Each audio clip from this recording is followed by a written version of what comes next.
give it your best, know that you've done your best, and then I can't use the word exactly. No, don't do it. No. Yeah, we made that mistake with Mr. Banner. Yeah, okay, yeah. Tailor's Palette. Experience the magic of bespoke craftsmanship tailored just for you.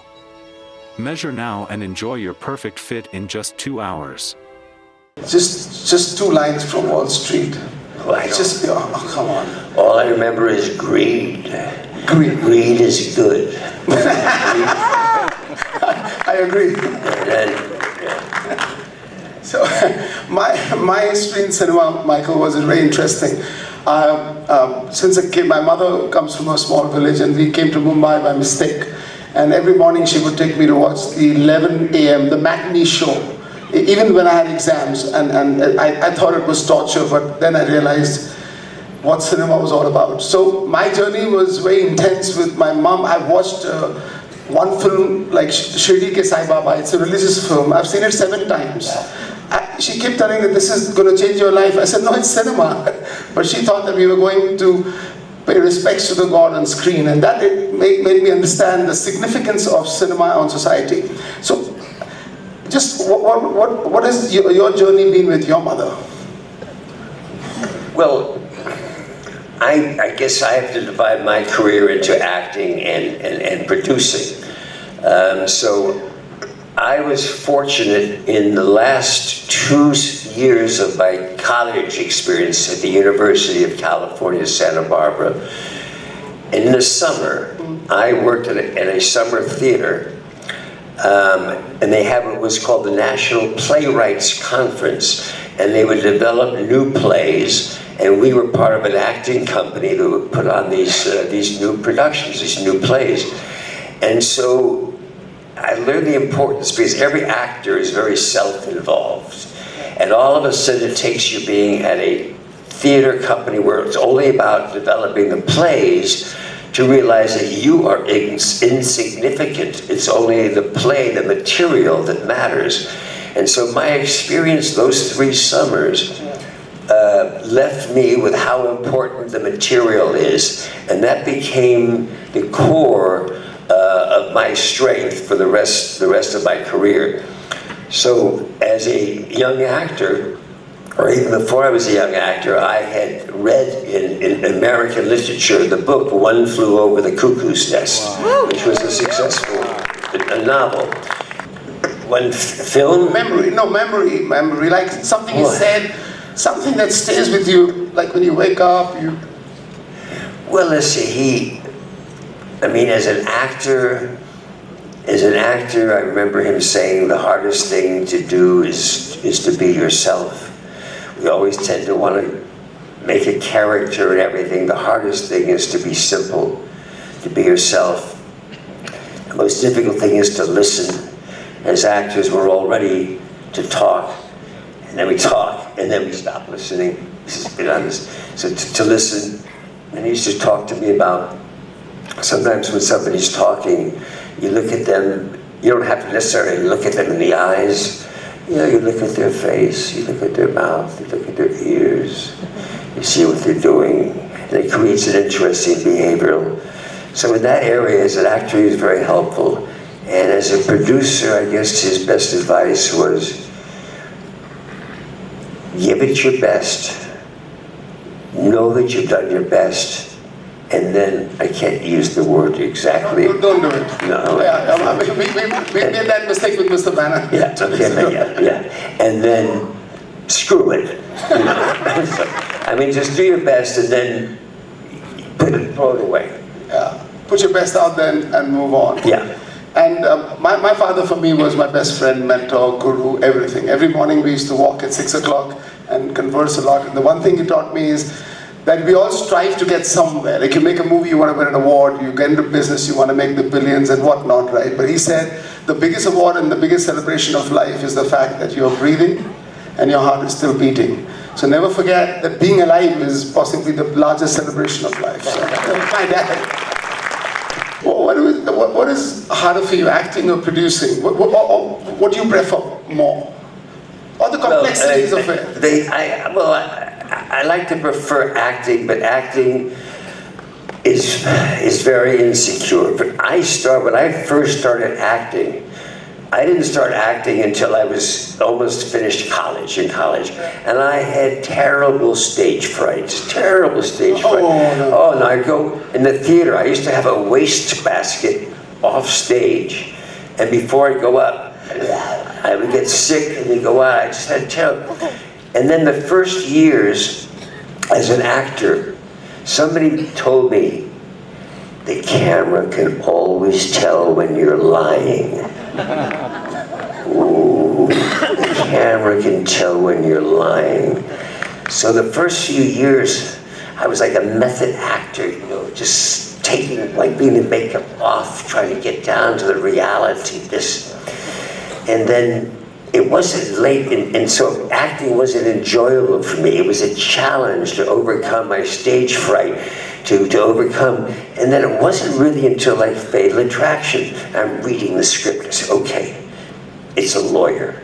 All right, I could be a lawyer. He lives in New York. I live in New York. He's an adulterer. Yes, you can. He said, so, and then I said, wait a minute, this character, I could be this character.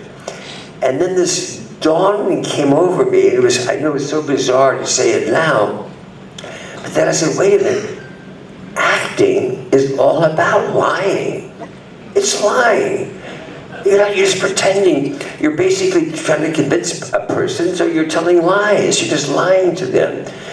And we all tend to maybe take a little lie every day about something, So that adjustment totally changed my whole understanding about the form, and I began to enjoy it much more. Can you repeat this Indian dialogue for me from a very popular movie in India? Slowly, we'll do it slowly, but that same voice, because that's, Wall Street, right? Oh, Indians, what have you done at breakfast or what? Okay, so the dialogue goes, Rishte mein to... जोर से बोलो. Yeah. So that vibe. So I'll just say 2 words at one time, okay? रिश्ते में तो हम तुम्हारे बाप लगते हैं.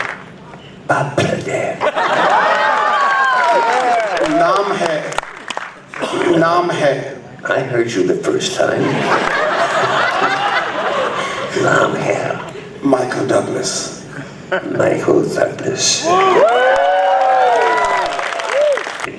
In German or whatever, when I first began my career, the first award I won was an award in Germany. It was called the Golden Bear, and I went over to receive my award in Germany.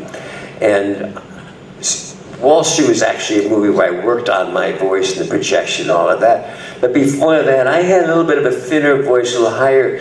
But anyway, I go over to get my award in Germany, and I get up. I want to thank you all very much. I look at the audience, and it's going, was ist das? I look at them, I don't know what's wrong. And then they say, here, listen to your... And I was a big hit in Germany. Oh, I had this great German voice. This beautiful German voice, and I was such a disappointment. So anyway, I learned after that, over all these years, whenever I went to a country, I would take my voice out for lunch to thank him for, helping my career. I guess I have to begin.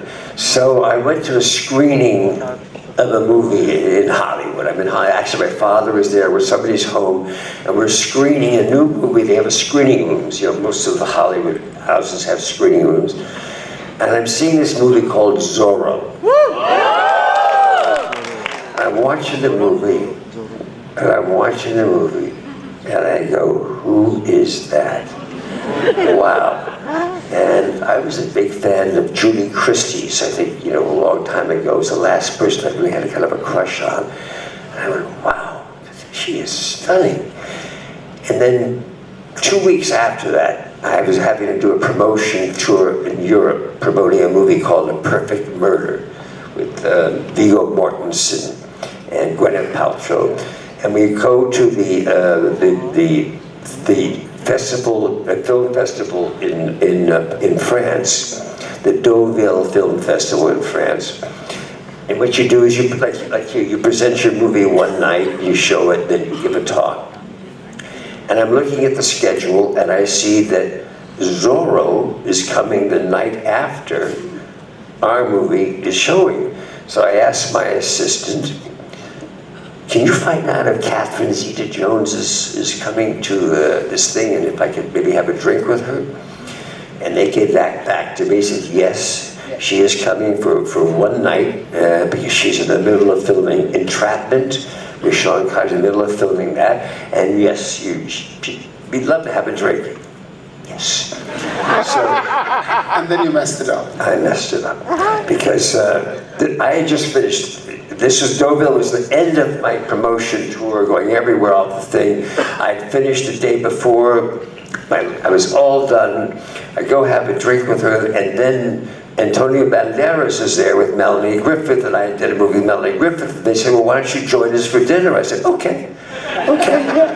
And we didn't know. And then they have to go off, because the movie's being screened, and they have to go off and do a Q&A afterwards. So I said to Catherine, by chance, if you finish, I'll be in the bar after, after the movie. You want to come? So I didn't expect that she'd be coming. And But you actually set that up. You waited in the bar for her. I was in the bar. You just don't hang in bars like... No. I finished my tour. I was patting myself on the back. I finished my tour. I was all done. So I'm having drinks, this and that. And I look in the hotel entrance, coming through like a mirage. Yeah. Like Lawrence Arabia is Catherine Zeta-Jones. She's oh my gosh, she's walking my way. And we come in down and we sit down and we have this wonderful conversation. And I talk about golf. She says, oh, I love golf. I said, you love golf? Oh, yeah, I just think it's the best. I also read an article that she actually was attracted to older men. Okay, so I had that. I knew this article. And then we find out that we have the same birthday, the same day. All right, star-crossed lovers who had same birthday. So I look at her, and I look at her on my first moment I've seen her, and I say, I am going to be the father of your children. And she looks at me, and she says, I've heard a lot about you. I've read a lot about you. So good night. That was the first date. And that romance is still on. 23 years, we just celebrated 23 years. And the birthdays, September 25th, yes. 1944. You know what that means this year, don't you? I think you're all really good at your math. Time to play a short game with you. You ready? Okay. So this quick question, because now you know your wife so well. You love her so much. I know I saw that last night too. It was wonderful. So the first question is, so if you get the answer wrong, you're going to be punished in a very Indian style. You ready? Spanked. Okay. Her first play was at the age of 9. What was her character's name? Annie? The hardest phase of your life, when you felt that this was, you were really hitting a brick wall, like, where is this all going? You mean professionally or personally? Personally. The hardest time for me, I think, was when my oldest son, Balanced out. You want to balance out? Okay. When my oldest son, Cameron, was in prison, incarcerated for 7.5 years. He was a drug addict and had issues, serious issues. That was the toughest time for me. My heart, and not to mention dealing with his addiction. So that was probably the toughest time. And how did you overcome it? Like, what, did the family stood, or was this yourself in that journey? No, prison. Prison. You spent 7.5 years in a federal prison, and that over almost 2 years in solitary confinement, and so that was the last resort. You know, the problems with drugs is sometimes you have to bottom out before you realize. And in his case, because he was involved in selling, in terms of having enough money for his drug habit, and got caught, and so that was the. But then he got a very severe sentence for a non-violent drug offense. So that was a tough time. Is it, so what I was, like, we've been talking about this, is it time now for one world cinema? Like, how does a person who wants to tell a story, but gather the knowledge to understand the global watcher, like the global consumer? You know what I'm trying to get at? Like, I do, but I don't. Like Crouching Tiger, a film from China. Yeah, but I don't think it started with. I don't think it starts with them thinking externally of what will make it a world cinema.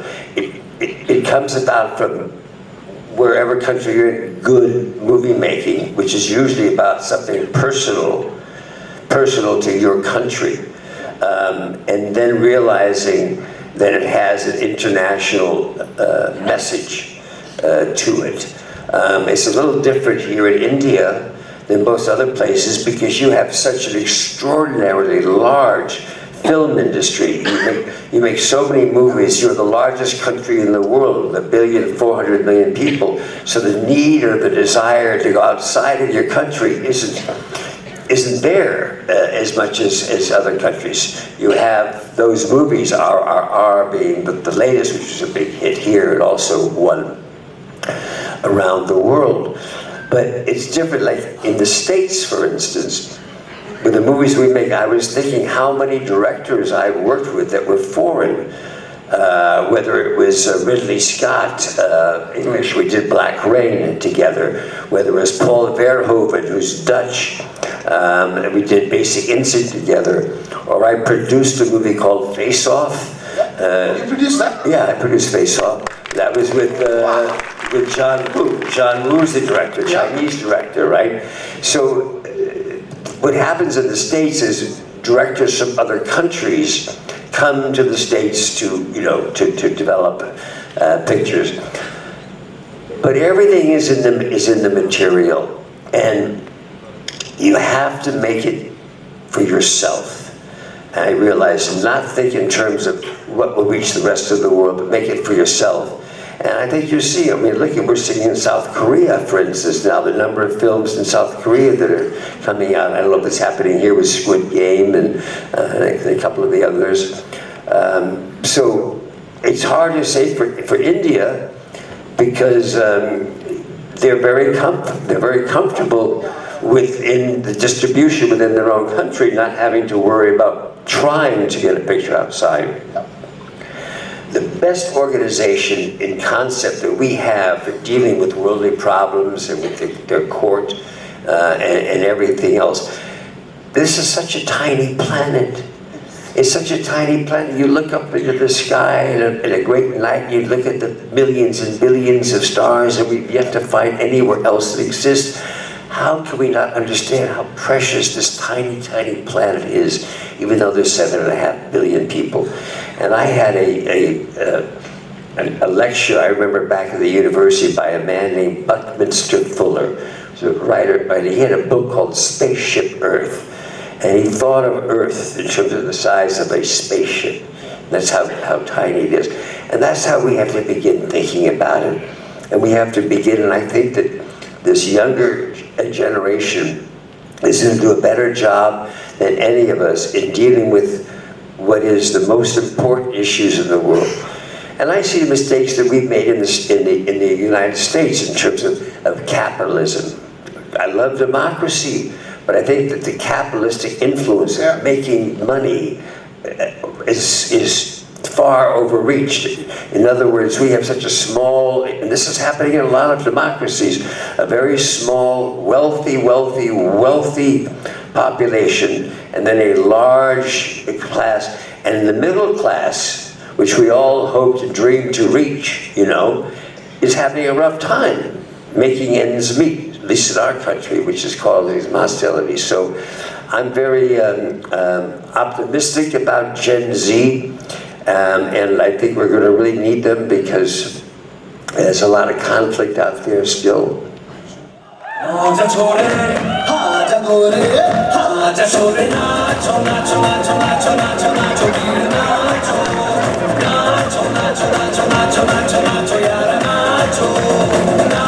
Nacho,